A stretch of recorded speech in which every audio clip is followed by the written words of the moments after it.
She walks into the boardroom with a sharp suit and a sharper mind. But tucked beneath the confidence is a quiet voice, a playful spark, a tender vulnerability. It's her inner child. Today, we are joined by an incredible guest, a powerhouse in her field, who's not only breaking barriers in the workplace, but also reconnecting with something many of us forget, our inner child. We'll explore how childhood experiences shape our professional lives, how vulnerability can be a superpower, and why embracing playfulness might just be the secret to thriving at work. So grab your coffee, settle in, and let's get real. Hi, I'm so privileged to have you today on our podcast, and it's really good to have someone coming from a professional background and who's going to bring in some workplace insights for us. So, just starting by asking how you're feeling today. Thank you for that. Thank you for having me. And right now, I have to say that it is my first time doing this, so I am a bit nervous. Well, I don't want to say nervous. I am excited for what's coming ahead. Okay. But yes, I'm actually looking forward for the next, for the podcast to begin and see how it goes. Love that. And it's going to be an exciting journey because sometimes I feel like these conversations open doors for knowing each other and about the perspectives which we are usually oblivious to. So starting right with the workplace thing and specifically with regard to women, I have a question for you which can make you feel a bit nervous, but have you ever felt undermined by another woman at work? Okay. If so, why do you think that happened? Okay. So just to get the clarity, this is regarding women that I feel they were performing well and I was comparing myself to them. Yeah, exactly. Okay, perfect. So yes, that has happened. And I think it was more so of I didn't know how to act better. I didn't know how to not only support myself but support others when they were thriving. Things that aren't necessarily taught in schools or taught in anywhere, even like women magazines. There wasn't much content on how to support each other or how women should support one another. So therefore, because of I didn't know, yes, I did feel as if she was thriving and I wasn't. So I was literally self-sabotaging myself more and more and not feeling as if I was adequate to do the work or adequate of being part of the team or so on, which led to other events afterwards. I really appreciate the vulnerability aspect that you brought in, and I'm sure there are numerous other women out there who struggle with this on a daily basis and they don't even talk about this. And I think the very realization of this is the starting point. My follow-up question on this is, would you have felt this similar way if it was a man instead of a woman? I think it would be both. It wouldn't be, in that moment, I don't think that the gender has, the gender has any, or the sex has anything to do with that specifically. I guess I was lucky enough to work in organizations that there wasn't much of a disparity on women and men, where we were treated differently, and hence as to why whether it was a man thriving or a woman thriving, that I would feel this. I think the feelings would have been very similar in that regard. That's interesting because then it really points to something deep down with women and in terms of the self-worth that we have regardless of the sex and if someone is thriving, but we're going to feel in a similar way and as per the experience that you're mentioning here. Yeah, for me, I think it was more so luckily I was working for an organization that regardless whether you were a man or woman, like they didn't treat you differently, or they didn't, men didn't always have as you've seen other organizations do, or you hear about it in the newspapers or so on how men thrive or men get ahead instead of women. Once again, I say luckily because I am aware that there are organizations out there, or there has been organizations out there that have acted differently. Yeah. So therefore, luckily in that essence, and I don't think it had anything to do with the gender. I think it had to do as to when those people actually were hired or how long they have been with the organization. It was more of a seniority thing. I was with the organization for a few years, and then this person comes in and had a lot, not necessarily that much more experience, but was fairly new to the organization. I see. So I think that was more of for me, that's where the comparison came in at that point. Wow, that's really honest, and in terms of the way you've just tied it down for us. And my question for you is, how have the feelings of inadequacy, considering like feeling undermined by another woman at the workplace, has it ever affected your performance, your leadership, or your confidence in any way?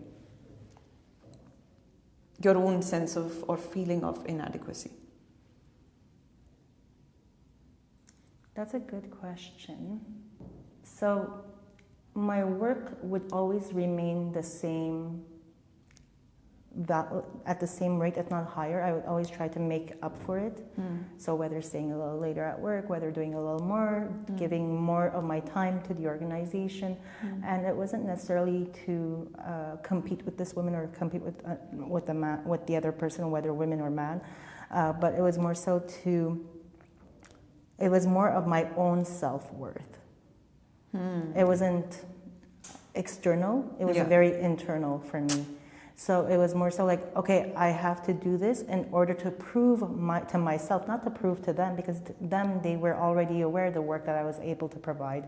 And I was performing quite well.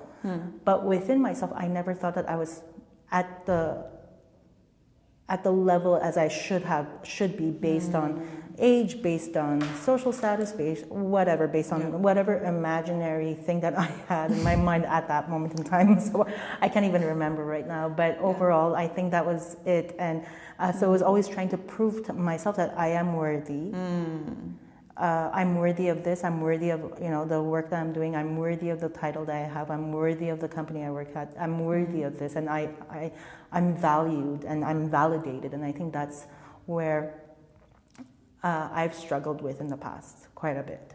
Yeah, and to be honest with you, I've been myself in certain positions where I've really felt like, well, it's something, we have this internal state of, oh, well, something is wrong with me. I'm inadequate in a certain way, and it definitely impacts your performance, but at the same time, coming back home and to ourselves and our sense of worth is what keeps us going regardless of...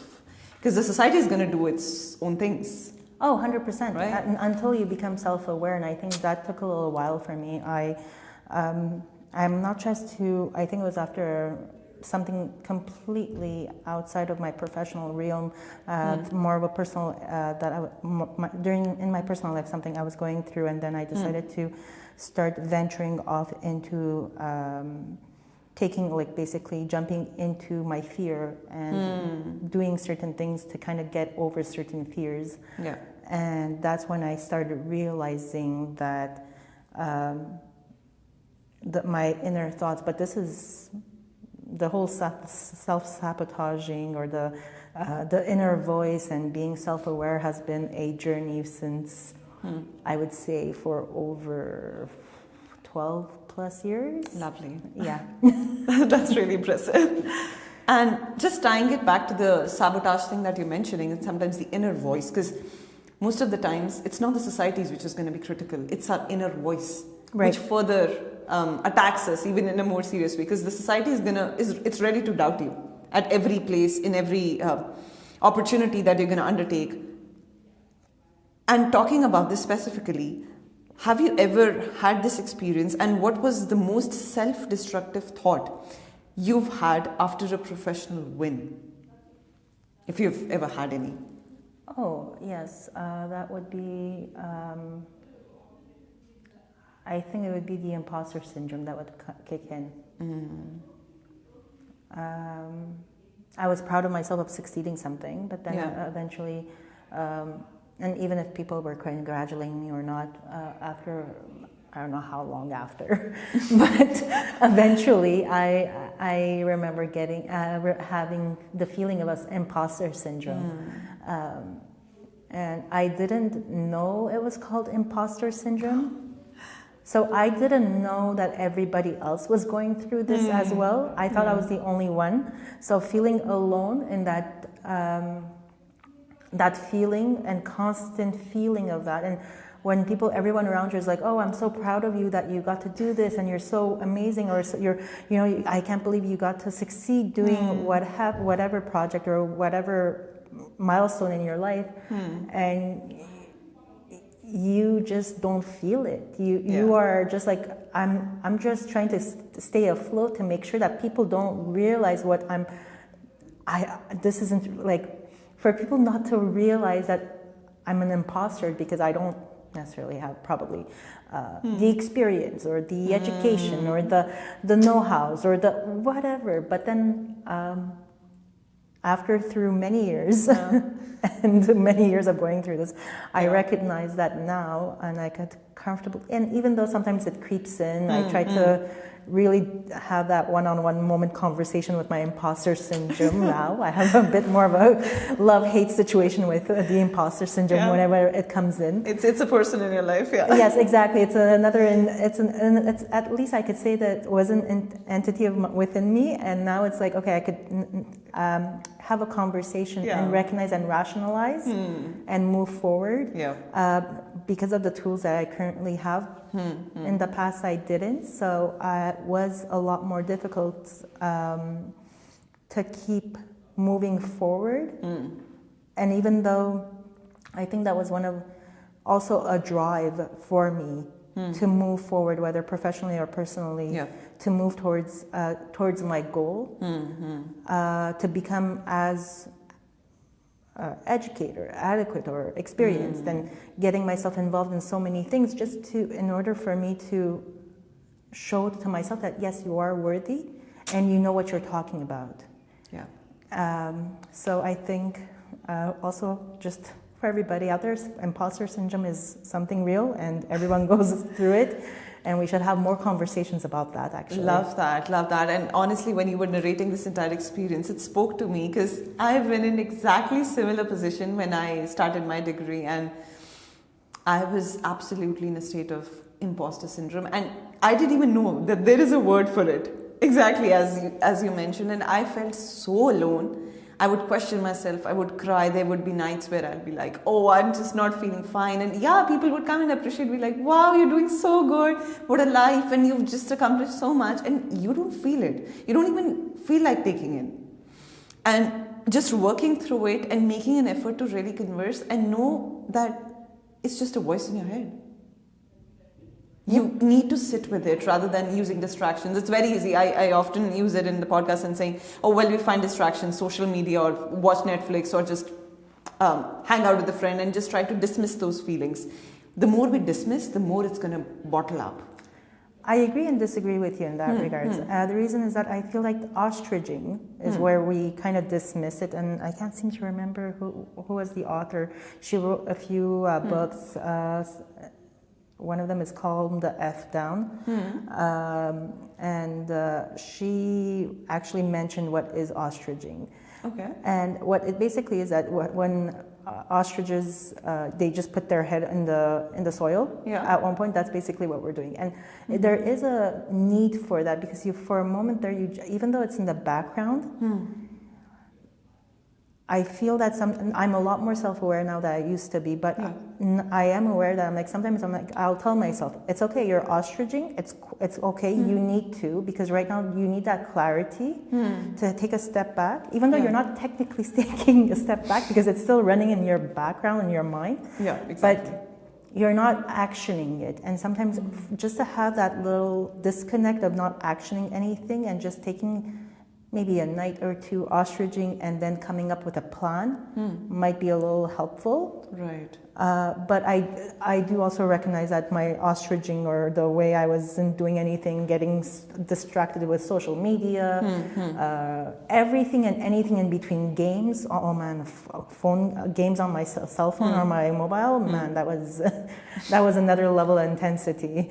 But yeah, been there, done that, and I think it does.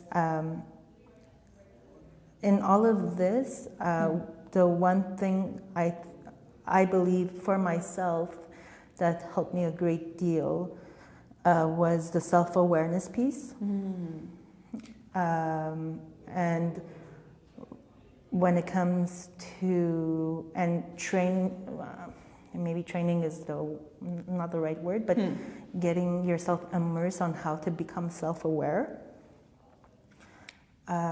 has helped me quite a bit. So I am aware that if, let's say, I'm feeling a certain way, or as to where it's stemming from. I see. Instead of just, if I'm angry, I recognize that there's that 90 seconds. Yeah. You know, the 90 seconds that there's the chemical imbalance, or yeah, exactly. And that it's a choice of being angry if I continue throughout my day. That, once again, it's part of the self-awareness piece. So when I'm self-sabotaging, now I'm able to connect with that person, within my inner self and an inner me, and be able to have conversations. I have a tendency of overthinking. So how do I stop my overthinking? Is just saying something like, it's okay. 95% of people that what you just said might not remember it, might not remember the way you said it. And if they do and they didn't understand, they'll probably come and ask you about it. So it's okay. Like, take a chill pill. It's fine. Love that. And I definitely, this is a very nice strategy that you just laid out. Like, just sometimes sit with that feeling and just be aware, even if you cannot do anything about it. Just making an effort to be with that, hold hands with that feeling and just be there. I just love it. Yeah.